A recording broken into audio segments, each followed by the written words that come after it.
Hello viewers, welcome to another interesting episode of the Young Talk Show.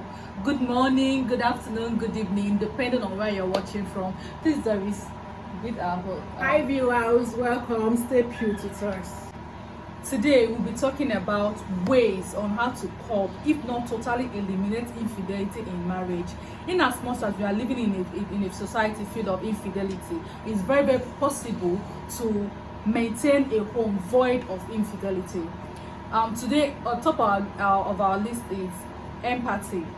Doris, please, what do you think? What do you have to say about empathy, please? Thank you very much.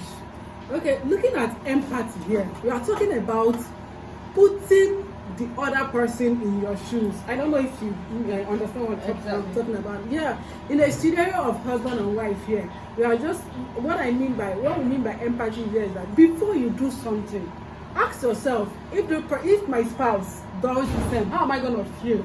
You get, at least have a mind, have this consolation mind in you, have this conscience in you that tricks you whenever you want to do something wrong. I believe if husband and wife should have this empathy of a thing in their marriage, it will help them a lot to curb, at least to maintain infidelity to the minimum level. Because before you move out as a husband, before you move out as a wife to cheat on your spouse, you first of all say, put that person in your, if my husband, if my wife does the same, how am I going to feel? When you think about that, when you reason that, you'll see that your mind, if truly your conscience quick, you see that your mind will start deviating from that. Exactly what you said, that they're supposed to have conscience. They should put themselves, what if tables are turned? How will I feel if my spouse, if my husband, or if my wife should do the same thing I'm doing to him or her? So another one is fear of God. I believe when a person has fear of God, when you say fear, you have to respect the will and the commandment of God. Do not commit adultery. You have to respect that. So Doris, what do you have to say, please, about fear of God? Fear of God, as an individual, fear of God is very essential. You see, a man that have and keeps the fear of God hardly goes against the will of God. I don't know if you understand. Yes. You know, God have given us 10 commandments to keep and obey. You know, as in, if you really have the fear of God in you, you know those 10 commandments, which adultery is part of it.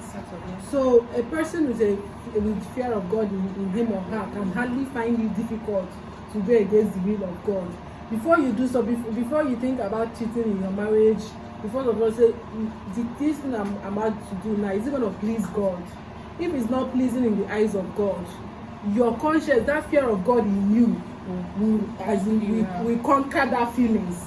It will conquer that feelings immediately. You find out that you will not go and do that thing that you want to do anymore. Fear of God is important in every aspect of our lives. If we have fear of God in us, if we hardly go against the will of God, you find out that we do things in principle that will align with the ways of God. Exactly, true. So because this fear of God will make us not to, like you said, go against what God has, he has already given us a commandment to obey. And when he said, do not defile the matrimonial bed, he meant do not bring another woman or do not cheat on your spouse. Okay, another one is communication. Like, communication is talking to your partner. Like our previous videos, we mentioned things men listed about their wives being dirty, their wife not giving them peace, their wife, a lot of things. I believe nagging and all that, and knowing the right time to talk to them, to ask them for money. I believe when a husband has problem with what his wife is doing, should sit his wife down, tell his wife, okay, look, see this thing, I don't like it. Iron things. The woman will make adjustments, and the husband also should make adjustments on how to please the wife better. And also mention about this novel still for sexual novelty and all. If you want something different from the way of your sexual life, you need something more, communicate. you communicate to your partner. Tell No, your partner what communication you need and what you in don't all need. aspects of human lives, communication is very, very vital. In marriage, especially in marriage, so that everything you are doing in tell life, your communication look at is, what I yes, want, do it for communication me. is important. peace. If there is communication, you know when your partner is passing through one problem or the other. If there is communication, you should know when your partner is happy. If there is communication, you should know how to keep your partner's love language. If there is so many things, communication helps us to avoid unnecessary things in marriage, unnecessary dramas in marriage. So communication is very, very vital. It's very, very. You must communicate with your spouse. You are not spirits now to know what's in your mind. So yes, you need how to know what is in your spouse's mind is through communication. Exactly. So you must, and you must provide room for communication. Don't be so busy that your marriage will lack communication. You must provide room. You must provide ways that communication will thrive well in your marriage. Exactly, true. So another one in line is self-discipline and self-control. Very important. To me, self-discipline also is important. You have to have self-discipline, self-control to hold yourself. Oh yes, we know there is a lot of women out there, beautiful women out there. Yes. That as of a man, like yes, you have to have self-control and self-discipline to tell yourself that no, my wife at home is better. I'm married. I am, yes, and use the word I am married. I think self-control, self-discipline plays a major role in this infidelity thing. Yes. Once a person, especially women, this self-control is very, very vital. When we talk about high libido, if a woman, even if you have this high libido or you're addicted, if you have self-control in you, you should be able to control yourself at that particular time, knowing fully well that your husband or your spouse will still be home for you. You get? So self-discipline, whatever we are doing in life, is very, very vital that we have discipline. When you see a disciplined person, things work out well for that person. Yeah, exactly. When you see a disciplined person, they know when to say no. So the fifth one is building self-confidence.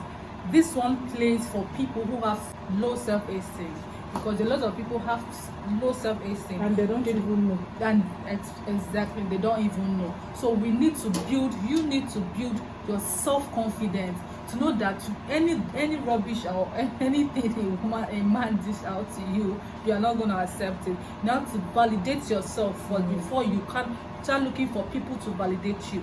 Know your value, know your self-worth. Build your self-esteem, your confidence is very, very important, because all these things are reasons why people go out there to cheat. Self-confidence, this building up of high self-esteem, it makes you, when you have this confidence in you, you tell yourself, I'm enough. I'm enough for me. I'm beautiful, I'm sexy, I can be anything and everything I want to be. You don't need somebody to tell you you are this, you are that, so that, especially this aspect that has to do with women. You don't need somebody so that in case your husband is not telling you that, then when you go out, somebody tells you, hey beautiful, you are this one, then you start. But if you have this high self-esteem, if you have this confidence in you, you should be able to know that you are enough at any particular time. The last but not the least is financial stability. Financial stability. You need a woman, as a woman especially, you need to be financially stable. What do I mean by that? You mustn't be Dangote, you mustn't be the richest woman in the world, but have something tangible doing. Build yourself, build your career. Once you have your own money, man will not, show some certain things to you, and you might accept it. Some people women, they go out there to cheat because of money. But if you have your own money, no man will flaunt money to you and you fall for it, because you know how much that you have in your account. Exactly. So you won't fall for some certain things. You won't stoop so low for some certain cheap cheating. So when you are stable, you know what you are doing, you know what you want as a woman. Not some people cheat because of the man they married, or they married for money. But if you have your own money, you will be going for love. So Doris, what do you have to say? So I believe this conclusion? financial stability of a teen, as it's very, very vital to keep a home. You know, like we said earlier, most women marry who is ready, who is financially ready. So in the course of that marriage, and you realize, you find out that the man, there is a downfall, a big downfall. You find out that because they married for that money or so, he pushes them outside too. So, you know, for you to avoid that as a woman, it's good for you to have this financial, to be stable financially. When as a woman, once you're financially stable, it helps you, it even helps you build your self-confidence. So it helps you to maintain so many things. It helps you, your happiness is intact, everything, your respect is intact and all that. And for a man too, to keep a home, moving, money is necessary. Like I said earlier, love is sweet, but when money enters, it's sweeter. You get, to keep your home, money is very, very important. So as married people, you have to keep working hard, you have to keep praying to God, for God to keep your financial life, for God to keep it flowing and flowing. Yeah, thank you so much. And though as a woman, this piece of advice is for women. You know, you've done all your part, you've done all you can to keep your husband from going outside, but he's not working. My advice to you is that you have to do as much as you can to care less of the things he does, so that you can be happy. For your mental health. You can have peace of mind. You can, for your mental health, exactly. So to be happy, just care less. So thank you so much for staying with us. Thank you so much, really appreciate. Please do try to subscribe to our channel, like this video. If you have any suggestion, if you have any question, you can drop a comment below on the comment section. We are right there to answer you. Thank you so much. Thank you for staying. Bye.